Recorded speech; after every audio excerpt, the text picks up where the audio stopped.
देवा हो, हर हर महादेवा हो। जय देवा हो, हर हर महादेवा हो। जय देवा हो, हर हर महादेवा हो, हर हर महादेवा हो। इतिहास गवाह है इस दुनिया में,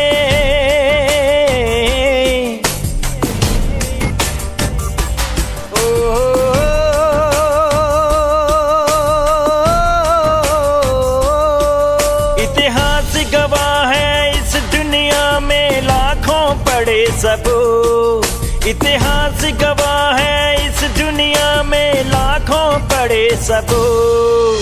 जो देश के लिए शहीद हुए वो योद्धा राजपूत, जो देश की खातिर मर मिटे वो योद्धा राजपूत। जय देवा हो, हर हर महादेवा हो। जय देवा हो, हर हर महादेवा हो, हर हर महादेवा हो।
जगदीश हरे, स्वामी जय जगदीश हरे। भक्त जनों के संकट, दास जनों के संकट क्षण में दूर करे। ओम जय जगदीश हरे। जो ध्यावे फल पावे, दुख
श्री रामचंद्र महाराज की शंकर जी भगवान की बलदेवदास महाराज की खाकीदास महाराज की भरत साहब की बैकुंठी माता की आदिशक्ति काली माता की हनुमान जी महाराज की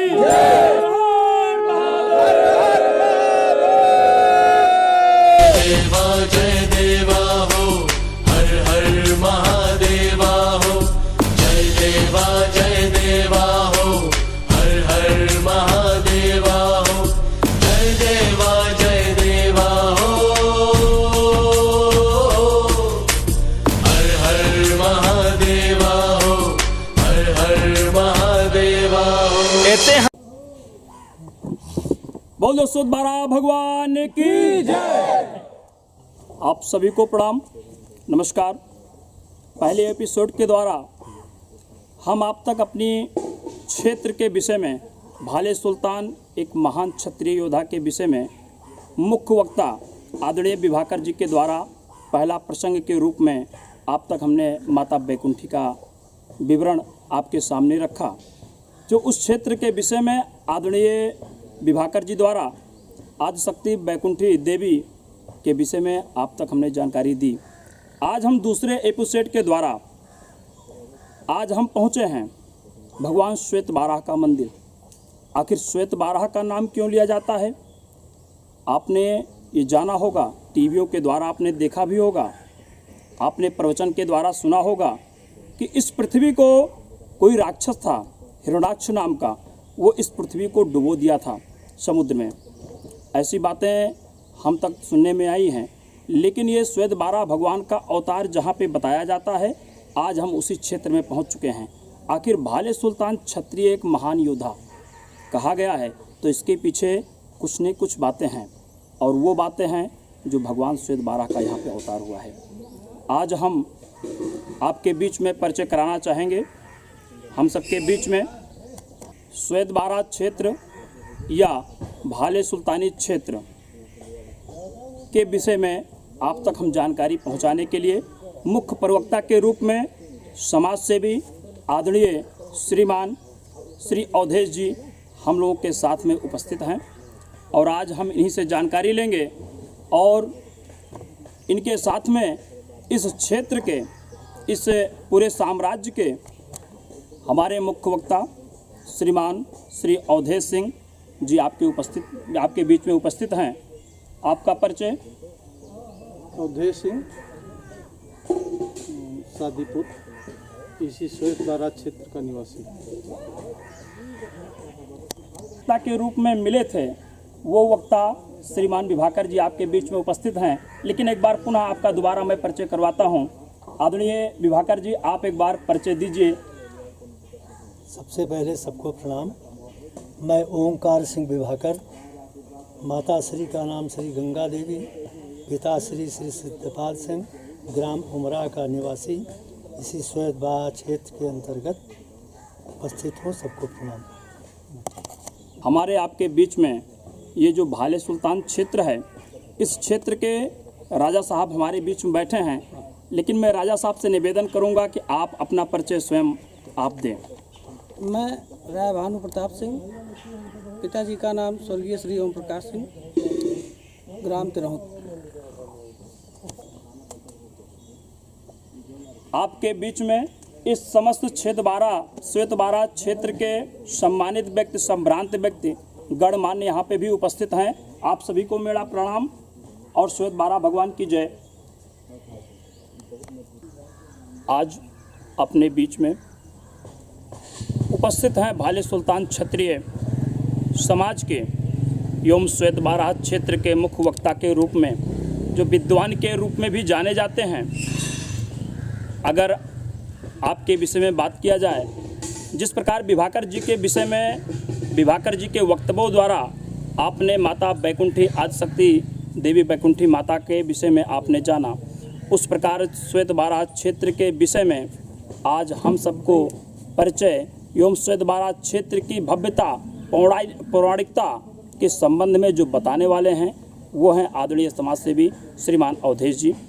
आदरणीय श्रीमान अवधेश जी, मैं आपसे ये जानना चाहता हूँ, ये श्वेत बाराह क्षेत्र ये पौराणिक स्थान माना जाता है, आखिर क्यों? और ये पौराणिक स्थान के विषय में आप हमें बताएं। विष्णु पुराण में, विष्णु पुराण, वाराह पुराण और श्रीमद् भागवत में इसका विस्तार से वर्णन है। जब पृथ्वी जल से डूब गई थी उस समय कश्यप ऋषि की पत्नी दिति के गर्भ से 2 दुर्दांत राक्षस जन्म लिए, हिरण्यकश्यप और हिरण्यक। उनकी मुक्ति के लिए, उनको मारने के लिए भगवान विष्णु ने श्वेत बाराह का रूप धर के उनका वध यही गोमती नदी के तट पर किया था। यहाँ पर अनादिकाल से मेला लगता है, भगवान दंडेश्वर की लोग पूजा करते हैं। ये बहुत बड़ा व्यापक क्षेत्र है, लगभग 4 योजन में इसकी परिधि मानी जाती है, जिसका मुख्य केंद्र जहाँ हम आप लोग बैठे हैं यही है। बीच में नदी है, उस पार भगवान दंडेश्वर का मंदिर है। कालांतर में नदी यहाँ किनारे से बहती थी, दोनों क्षेत्र एक थे, लेकिन बाद में इसको 2 भागों में बांट दिया। भगवान तब से लेकर के आज तक लोगों की श्रद्धा यहाँ से जुड़ी थी और जुड़ी भी है। रामचरितमानस के रचयिता गोस्वामी तुलसीदास जी बाल्यावस्था में यहीं पर शिक्षा ग्रहण की थी। बाबा पुरुषोत्तम दास, जिन्होंने जैमिनी अश्वमेध नामक ग्रंथ की रचना की है, उन्होंने उसका वर्णन भी इसमें किया है। और संस्कृत भाषा का ज्ञान बाबा पुरुषोत्तम दास ने यहीं दंडेश्वर मंदिर है, मंदिर के पीछे श्वेत बाराह का एक विशाल मंदिर था, लेकिन यहाँ पर भरों का शासन था। भर लोग यहाँ पर शिव की पूजा किया करते थे, तो भगवान दंडेश्वर का मंदिर तो सुरक्षित रहा, लेकिन मुगलों द्वारा इसको ध्वस्त किया गया। और बाद में भाले सुल्तान क्षत्रियों के राजा राय कुंवर के वंशज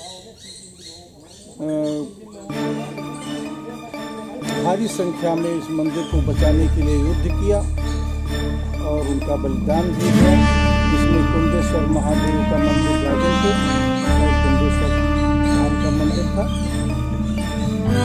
भगवान विष्णु की कुछ खंडित मूर्तियाँ आज भी नदी के उस पार एक मंदिर पर रखी गई हैं, और इस पार तो पिपरी गांव और पूरे क्षेत्र के लोगों ने मिलकर के भगवान विष्णु श्वेत बाराह के रूप का मंदिर निर्माण करा लिया है। उस पार भी कराने की ज़रूरत है। शेष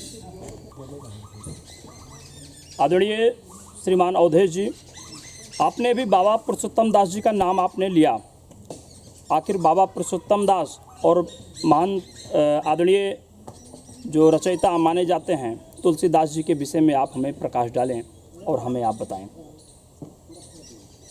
बाबा पुरुषोत्तम दास ग्राम दादरा के निवासी थे और वो इस समय तो अफ़गानिस्तान में है। हिंगलाज देवी वहाँ है, वहाँ एक संस्कृत विद्यालय के कुलपति थे। जब वो वहाँ से रिटायर हुए तो वो अपने गांव दादरा आए और दादरा में कुछ दिन निवास के बाद उन्होंने श्वेत बाराह क्षेत्र के दंडेश्वर नाथ मंदिर पर एक संस्कृत विद्यालय की स्थापना की। बच्चों को आवासीय विद्यालय में वो शिक्षा देते थे। 12 गांव यहाँ के उस समय के शासक द्वारा 12 गांव उस विद्यालय के खर्चा के लिए दिए गए थे। और तुलसीदास एक अनाथ के रूप में बाल्यावस्था में घूमते फिरते उनको यहीं इस श्वेत बाराह क्षेत्र के मेले में मिले और उन्होंने उनका संस्कार कराया, अपने यहाँ पाले पोसे और संस्कृत भाषा की शिक्षा भी दी। रामचरितमानस में एक जगह उल्लेख मिलता है कि एक बार गुरसन सुनी कथा सुकर खेत, तुलसीदास ने स्वयं लिखा है कि अपने शिक्षा गुरु से मैंने राम कथा सुनी थी, लेकिन तब बाल्यावस्था थी, पूरी समझ में नहीं आई, और आज मैं रामचरितमानस लिखने जा रहा हूँ।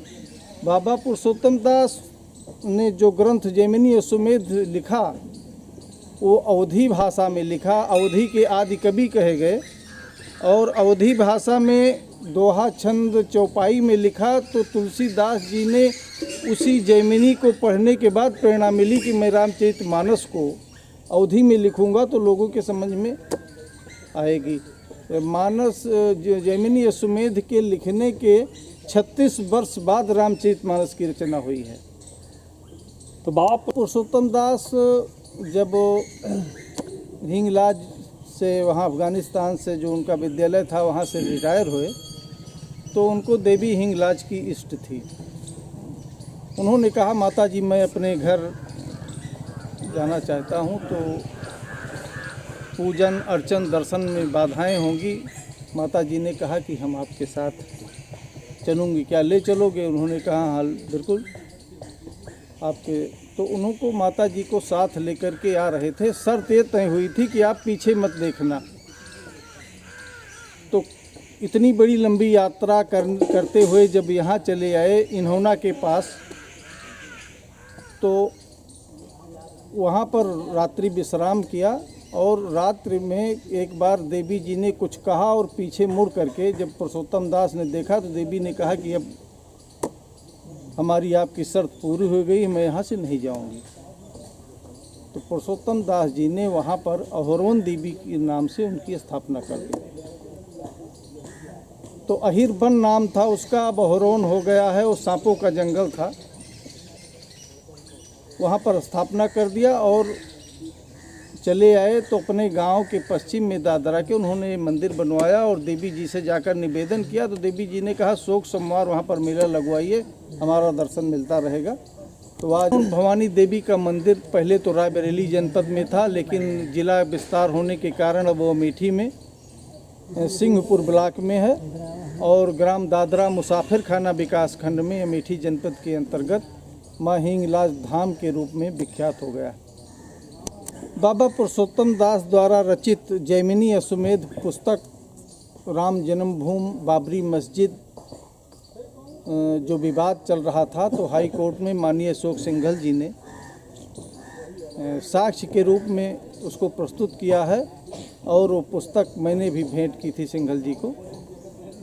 उन्होंने लिखा कि रामपुरी सरजू के तीरा बहें सारजू निर्मल नीरा, स्वर्गत द्वार पाप करनासन जहाँ पर रामचंद्र कर आसन, ताके दक्षिण जोजनचारी बहें गोमती कलमल हारी, ताके तीर बसत है दादर जहाँ पर यति सती कर आदर। तो कश्यप ऋषि की दो पत्नियां थीं, दिति और अदिति। अदिति से देवता और दिति से राक्षस पैदा हुए।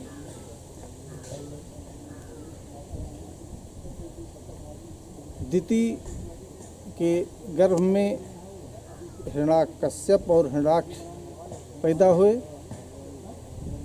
और वो इतने महान बलिष्ठ हुए कि वह